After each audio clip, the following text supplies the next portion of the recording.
Hey everyone, it's just before 1 o'clock on Friday afternoon. Hope everyone's safe and healthy. And if you're not feeling great, you recover quickly and you're managing all the craziness of what's going on around us right now. A lot of you know I work for a social intelligence company. We create programming to help people and organizations be more versatile, be more agile, be more emotionally intelligent, and be more resilient. Resiliency is a really important topic right now. So I wanted to just do a quick video about it as we've been talking about it at work and in our meetings and things like that.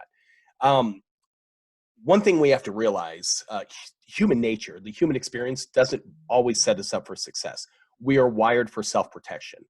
So without even thinking about it, we're assessing situations, we're looking for risks, we're looking for things that could hurt us.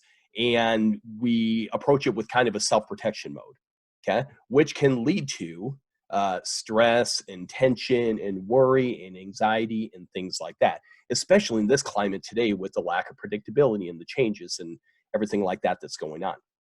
So we have to understand what we're dealing with here. And the first thing is looking in the mirror and understand ourselves a little more. We are wired to focus on the negative. We are wired to assess situations and see what the risks are. Each of us has a negativity bias, meaning if we have equal stimuli between positive and negative, we're more likely to focus on the negative. So if we're not intentional about what we're thinking about, what we're reading or receiving as far as information goes, and we're not thinking about how we're responding to things, taking action, communicating with other people, and we're letting nature take its course, it may not be setting us up for success. Okay? 90% of our thoughts every single day are automatic because it's easier for us. It takes less energy. The problem is the automatic thinking, that's a human nature part.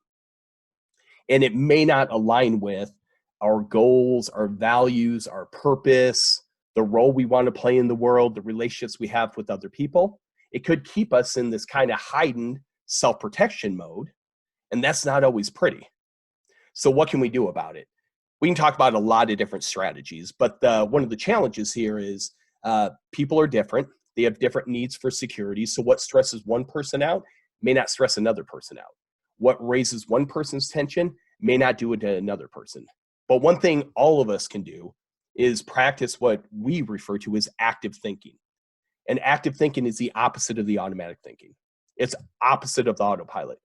Active thinking is trying to get a greater understanding on how we're receiving information and what it's doing to us, how it's making us feel, and paying more attention and getting more in tune with when it's raising our tension and raising our stress.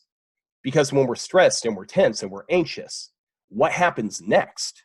How do we treat people? So active thinking allows us to pause and assess and get more familiar with what is creating the stress, but more importantly, gaining some control over what happens next. So if we need to chill out and go for a walk or walk away, we can do that.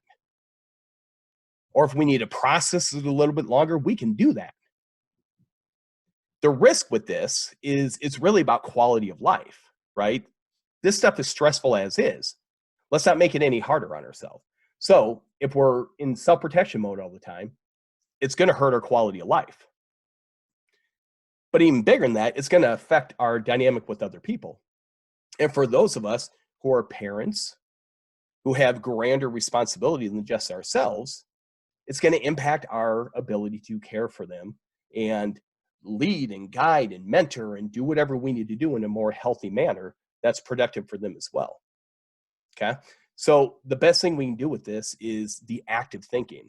Get more familiar with how we're receiving things, what is creating stress for us, and be more intentional with the positive thinking and what we can do next to be more productive. It's not easy, but it's worth it. And you just have to decide on what kind of outcomes you want and know that you can take greater control over it and modify how things go next. If you have any comments, any thoughts, any questions, put them in the comment field. Just trying to add value.